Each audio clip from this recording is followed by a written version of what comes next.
अस्सलाम वालेकुम दोस्तों, कैसे हो आप सब? खैरियत से हो?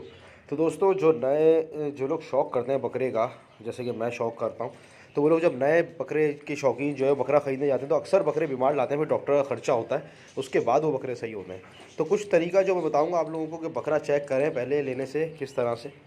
देखिए, कुछ चीज़ें होती हैं जो इस चीज़ें ऊपर की होती हैं, वो तो हम देख ही लेते हैं, सही है। जैसे कि खुरों को चला के देखें जानवर को, स्किन के अंदर सही से अच्छी तरह हाथ फेर के देखें इस तरह से कि कोई मसला तो नहीं है। जबड़े में यहाँ इस जगह पे चेक करें कोई छाले तो नहीं है। ये तो एक चीज़ नॉर्मल सी चीज़ें हो गई। एक काम लाजमी करें आप लोग जो बहुत ज़रूरी है, वो ये कि इस बकरे के सीने पे ऐसे ऐसे ज़ोर से हाथ मार के देखें।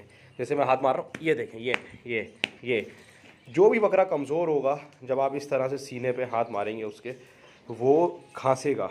जब वो खांसेगा तो इसका मकसद है कि वो अंदर से बकरा कमज़ोर है, कोई ना कोई बीमारी उसको चल रही है। तो उस बकरे पे हाथ ना डालें। बहुत शुक्रिया।